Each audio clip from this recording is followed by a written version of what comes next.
Bienvenidas, bienvenidos. Abrimos el telón y despedimos este 2021 y el viaje que hemos realizado en Didascalia, el proyecto de la Biblioteca Regional de Murcia en colaboración con Alquibla Teatro. Comenzábamos allá un 27 de marzo con Calderón de la Barca y hemos llevado a cabo un extenso recorrido que nos ha conducido por todo el Siglo de Oro, por la Zarzuela, de Lorca o Jardiel Poncela a Santi Sinisterra, destapando y descubriendo las claves del teatro desde el texto, la dirección escénica y la interpretación para conocer la esencia del arte escénico e invitaros a disfrutar más como espectadoras y espectadores. Terminamos el recorrido de este año tomando el hilo del mes pasado, cuando nos adentrábamos en el Teatro de la Memoria de la mano de José Sánchez Sinisterra y su fabulosa Ay Carmela, una obra donde destacábamos la inigualable interpretación de Verónica Forqué, a la que enviamos un fortísimo abrazo desde aquí y la recordamos con la gracia de esa Carmela y de tantos otros personajes para decirnos siempre verdades como puños. Y en esta ocasión lo que queremos es adentrarnos en la obra de dos dramaturgos contemporáneos, de Laila Ripoll y José Ramón Fernández.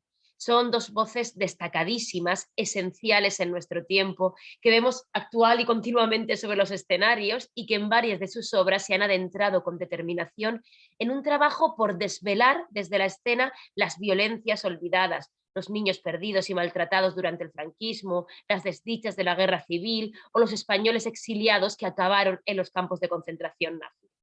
En 2005, desde Alquibla Teatro, nos adentramos en un montaje de Laila Ripoll, Seríamos feliz de nuestra vida.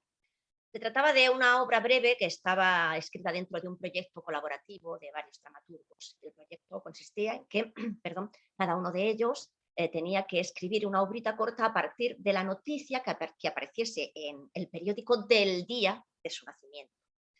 En el caso de Laila Ripoll, su nacimiento en 1964, el mismo año que yo nací, por cierto, su noticia era que Franco acudía a visitar y a abonar una cantidad de dinero a una mujer que había dado a luz cuatrillizas. La obra está cargada de humor y sitúa a estas cuatrillizas el día antes de su primera comunión y el espectador pues espía y conoce todos los miedos, las supersticiones, las imposiciones de una sociedad como la franquista, donde todo era represión y pecado, como ellas decían, las cuatro niñas. Para ese montaje que realizamos en 2005 desde Alquibla Teatro, Laila Ripoll adaptó y amplió ese texto breve, porque las cuatrillizas se convirtieron en trillizas. La cuarta hermana, el personaje de la cuarta hermana se limitaba todo el tiempo a decir ¡Ea!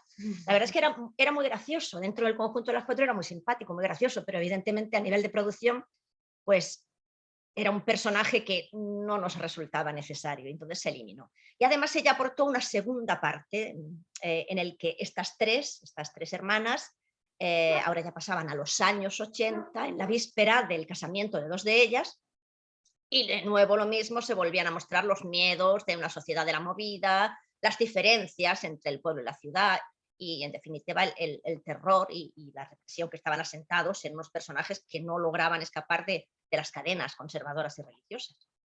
En una entrevista que le realizan en 2005 a Laila Ripoll con motivo del estreno de Los Niños Perdidos, que es también la obra que aquí os recomendamos para ver en esta ocasión, la dramaturga reconocía: me decían hace unos días los de la compañía Alquibla que parece que yo tengo una especial obsesión por remover la memoria, y es verdad. Y yo no puedo vivir de espaldas a esto, me pone los pelos de punta, siento que es algo que le debo a mi gente, a mis abuelos, a tanta gente que se quedó por el camino. Dirigirnos a Laila Ripoll es acercarnos a una mujer con plena dedicación teatral en diversos ámbitos. Nacida en 1964, como ya he dicho, nieta de exiliados republicanos, actriz, dramaturga, hija de actriz, perdón, directora de escena y en 1991, junto a Mariano Llorente, José Luis Patiño y Juan Juartero, funda la compañía Producciones Mico Micón, con la que compagina su labor docente también como profesora de interpretación. Muchas de sus obras han sido publicadas y traducidas a diferentes idiomas y ha sido galardonada con diversos premios, entre el que destacamos el Premio Nacional de Literatura Dramática por El Triángulo Azul, escrita en colaboración con Mariano Llorente. Tres obras conformarán lo que Laila Ripoll ha denominado como trilogía de la memoria: Atrabilis, cuando estemos más tranquilas, Los niños perdidos y Santa Perpetua. Pero lo cierto es que este tema es una constante que aparece de forma repetida y perturbadora en toda la obra de la dramaturga. En otro ámbito, Ripoll también se ha acercado a la historia de los españoles en los campos de concentración nazi, como en Mauthausen. Así lo hizo con el Convoy de los 927 en el 2009 y el pasado 2014 con una producción del Centro Dramático Nacional, El Triángulo Azul, que fue especialmente afamada. Vimos aquí también en Murcia, en el Teatro Circo Murcia. Y en esta última obra es muy interesante la propuesta, donde genera un juego metatemporal y espacial entre quien fotografió a los españoles en Mauthausen y su denuncia posterior con la vida de estos hombres y mujeres. Es una propuesta que se torna grotesca, donde la vida y la muerte se convierten en un juego, donde hay un vodevil continuo que conforma pues, el medio más acertado para enfrentarse a la cruda realidad de los campos de concentración. Los personajes mueren, viven, cantan y bailan. Hay mucho humor negro, hay carnaval y hay terror que generan un espacio tragicómico donde todos estos personajes van reafirmando su identidad en comunidad y se convierten en héroes en su sencillez y la falta de pretenciosidad, cuyo único mal fue ser pues, antifascistas y españoles en este caso. El segundo texto que compone esta trilogía de Ripoll es Los niños perdidos, la obra que aquí os presentamos y que os invitamos a ver. Se estrenó en 2005 en la nave Cambaleo de Aranjuez y posteriormente en el Teatro María Guerrero de Madrid. Como explican en la Ripoll, en la entrevista a la que nos referíamos antes, el trabajo documental para la escritura de Los niños perdidos le vino dado por todas las experiencias y narraciones personales de sus familiares, de otros compañeros, como Mariano Llorente, y también el afamado estudio de Vinges, Armengou y Belis, Els nens perduts del franquisme, Los niños perdidos del franquismo, o también las historias de Carlos Jiménez, que una serie de cómics que estaban recogidos en los volúmenes Para Cuellos y Auxilio Social, que narran la propia experiencia de este dibujante en uno de los auspicios. De esta manera, al tratar el tema desde la focalización infantil, se posibilita el juego y se incrementa en esta propuesta teatral. Un juego de tono grotesco, que no abandona el humor negro y la ironía. Acerca al espectador español a los fantasmas del pasado para, desde la voz tierna de estos niños, pues, tratar sin miedo temas de suma crueldad. La focalización elegida no despierta la conmoción del espectador, fuera de lo que pudiera parecer y como hallaríamos en un tratamiento más cercano a lo melodramático, sino que la tristeza por estas historias genera la emoción y el juicio crítico. La mezcla entre el humor y el horror conforma una comedia llena de amargura que llama a la memoria, a la histórica y a la reivindicación. En la puesta en escena lo que nos situamos es ante un espacio único, un desván, y en torno a 4 personajes, los 3 niños, Lázaro, Marqués y el Cucachica, y el Tuso, que es el único adulto con un retraso mental. Encerrados en este espacio, los 3 niños juegan a hacer teatro para pasar el tiempo y superar sus miedos.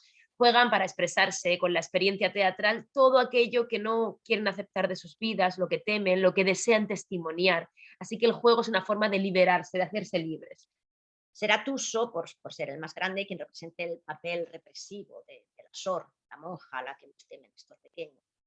La propuesta metateatral sirve a Ripoll para, en la voz de los niños, pero especialmente de Tuso, rememorar el papel represivo de la Iglesia y el franquismo, perdón, especialmente en su brazo femenino, exponer las teorías psiquiátricas franquistas, como las de Vallejo Nájera, y representar toda la horrenda realidad de estos niños perdidos. Con todo el avance de la acción y gracias a estos juegos, los pequeños son capaces de pues, dar testimonio a todo lo que fue su vida. Y de esta manera se genera un trágico mapa de las diferentes experiencias represivas que vivieron los pequeños, mostrándose por vez primera desde la visión infantil estos hechos. Por ejemplo, sabremos que el Cucachica es hijo de una madre republicana y era uno de los niños que viajaron en los eternos trenes desde Alicante a la cárcel de las Ventas de Madrid, donde vivieron situaciones infrahumanas e insalubres, alimentados escasamente por agua, alguna sardina en lata, conviviendo con los niños que iban falleciendo en ese largo trayecto. O el más pequeño del grupo viste siempre una sábana blanca y recibe su apodo, el Cucachica, por hacerse siempre pipí encima cada vez que recuerda a su madre o a su tía y desea regresar, volver con ellas. La técnica de las monjas es vestirlo con su propia vergüenza por llamarle meón. Por su parte, Lázaro quedó perdido junto a su hermano en la batalla de Badajoz, conociendo el paradero de sus padres. Después de narrar su vagar por la ciudad durante días, junto a la visión de los miles de cadáveres en la ciudad, se negará a cantar junto al ejército sublevado y acabará en un hospicio, perdiendo su nombre y su identidad. Y así dice Lázaro. ¿Y sabes lo más emocionante? Que a cada asilo que iba, las monjas iban y me cambiaban el nombre. Y yo no soy Expósito, que de verdad, mi padre se llama Lázaro Alonso y mi madre Visitación, o sea, Visi, Quintana, que de eso sí que me acuerdo perfectamente. Pero las monjas nunca me quieren hacer caso, ni con lo del apellido, ni con lo de que soy de Badajoz, y me acaban poniendo el nombre que les da la gana. Contesta Tuso. A lo mejor es para que no te puedan encontrar tus padres. A lo mejor son capaces. Solo acompañan a estos niños perdidos las voces, reproducidas en off. Estas voces recogen testimonios inconexos y repetidos de esta tragedia. Son las voces de los fantasmas, las voces que, como el padre de Hamlet, reclaman al espectador por la recuperación de la memoria histórica y reivindican el silencio y el olvido al que fueron sometidos. Finalizando la obra, lo que vamos a comprender es que el juego metateatral de estos 4 personajes es aún más profundo, pues brota de la memoria de Tuso. Son los fantasmas de los 3 niños los que comparten juego con él y se descubre así junto al espectador y finalizando la obra su realidad. Ellos ya están muertos, ya están fallecidos, fallecieron como muchos otros niños debido a la opresión. Fue la Sor la que, cansada del Cucachica, lo tiró por la ventana y ante el miedo por su acto desmedido, pues golpeó también a Lázaro y al Marqués hasta la muerte. Y el único espectador de esa realidad, Tuso, decidirá poner una cuerda que haga que la Sor caiga escaleras abajo y fallezca. Por más que reclame por la memoria de estos niños, nadie lo quiere escuchar y cuando mucho tiempo después descubre los cadáveres, solo afirmarán: total, ya eran niños perdidos. Ya eran niños perdidos. Gracias a la perspectiva elegida, Ripoll consigue hacer frente en sus palabras a uno de los episodios más negros de nuestra sociedad, a una realidad social traumática, logrando la intersección de testimonios con la ficcionalidad y con el humor negro. Por ejemplo, escuchamos en un momento al Cucachica. Oye, ¿y si vamos al infierno y nos meten en la olla del cocido? ¿Nos lo podremos comer? Son niños perdidos que se reencuentran cada día en la memoria de Tuso, que quiere reivindicar su asesinato. Son fantasmas de la transición que están anclados a su trauma no superado y que repiten una y otra vez, más allá de la muerte, las experiencias dolorosas a las que quedan atados. Solo el reconocimiento memorialístico de su carácter de víctimas por parte de Tuso es el que los libera de su limbo y también libera al Tuso del peso de sus reivindicaciones y del dolor de la memoria. Nos acercamos ahora entonces a la obra del dramaturgo madrileño José Ramón Fernández. José Ramón nace en Madrid en 1962 y le avala una amplísima trayectoria donde entre los numerosos galardones destaca el Premio Nacional de Literatura Dramática en 2011 por su obra La colmena científica o El café negrín. A esta se unen entre sus textos Para quemar la memoria, la trilogía de la juventud, Las manos, Imagina y 24/7, escrita junto a Javier Yagüe y Yolanda Pallín, La tierra, Babilonia, La ventana de Chigrinsky o Nina, entre otras, y así como subrayar su labor también como dramaturgo.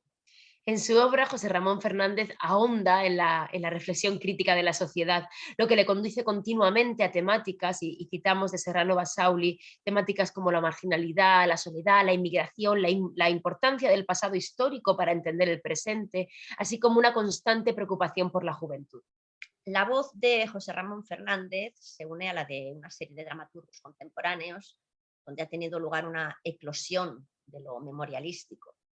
En el caso particular de la temática de los campos de concentración, destacan textos como Himmelberg, en alemán Camino al cielo, de Juan Mayorga, El convoy de los 927 y El triángulo azul, que ya hemos mencionado, de Paul. Así como la producción de Max Aub, donde encontramos entre su narrativa textos dramáticos de temática concentracionaria, como Morir para cerrar los ojos. Significativamente, José Ramón Fernández ha participado en un proyecto del Centro Dramático Nacional, encargándose de la versión escénica de las 6 novelas que componen el laberinto mágico de Max Aub. Se estrenó el 7 de junio de 2016 en el Teatro Valle Inclán del Centro Dramático Nacional, con dirección de Ernesto Caballero, y es una maravilla que os invitamos a ver en vivo. Lo tendréis en el enlace. Pues la obra a la que aquí nos referimos, Ya tendré, está construida en 2 planos. En primer lugar tenemos el plano de la historia lineal, donde Pepe, que es un hombre nonagenario, y su nieto Vicente pernoctan de camino a París en el Hotel de Clerc. El anciano, que es un republicano que luchó en la Guerra Civil Española, formó parte de las filas francesas contra el ejército de Hitler hasta su captura y consiguiente reclusión en Mauthausen. A estos personajes les acompaña la imagen fantasmagórica de dos jóvenes, Claude y Patricia, que a su vez es la abuela de Claire. Y con el transcurso de la historia descubriremos que Pepe y Claude fueron compañeros en Mauthausen y cuando el último intentó escapar y fue capturado, rogó a Pepe un cometido que nunca se cumplió, viajar a Francia y buscar a su novia Patricia, que era una exiliada republicana española, para consolarla, para darle consuelo.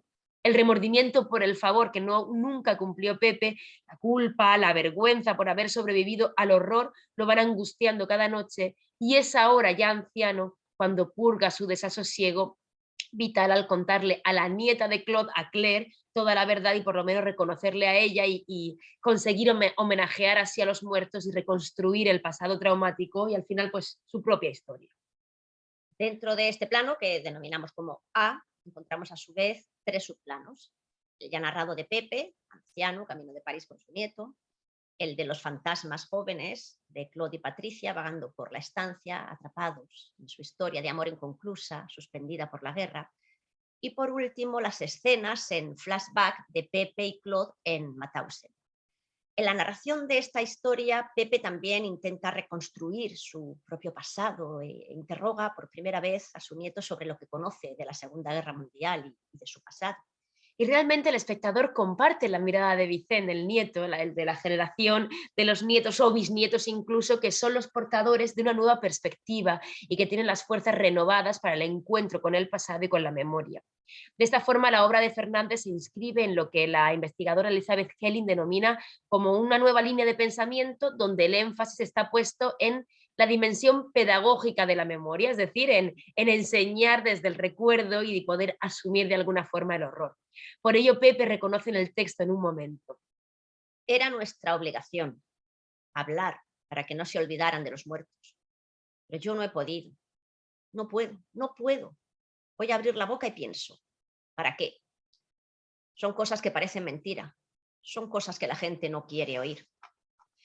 Otra de las reflexiones primordiales del texto se basa en esta transmisión de la memoria, en la reconstrucción del recuerdo para un nuevo receptor, para el público actual en este caso, y en torno a este punto es donde se enlaza otro de las partes esenciales y más interesantes de la obra, lo que denominaríamos el plano B de la acción, que es el llamado estásimo.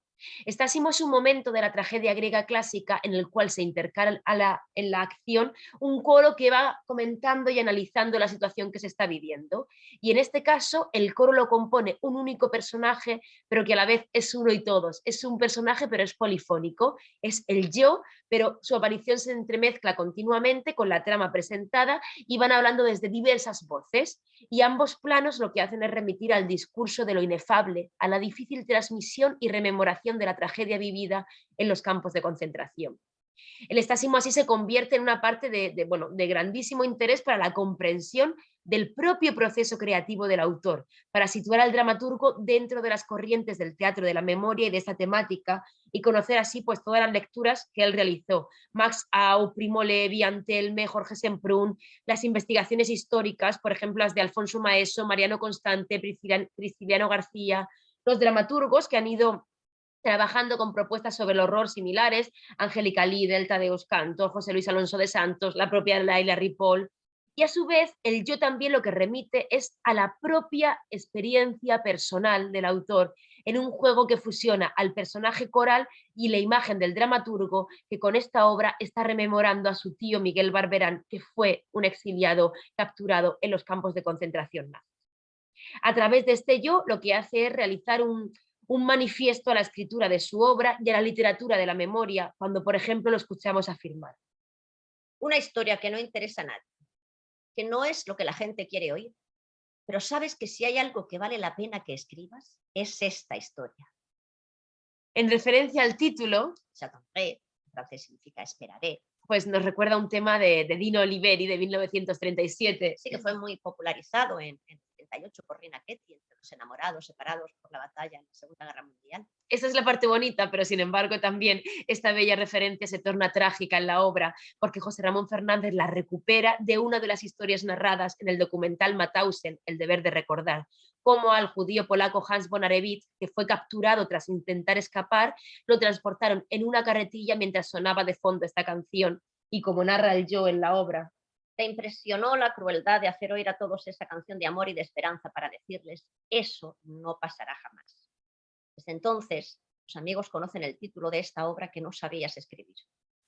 Así que es un título trágico, pero también cargado de belleza porque enlaza con la historia de amor del texto y con la recreación del autor.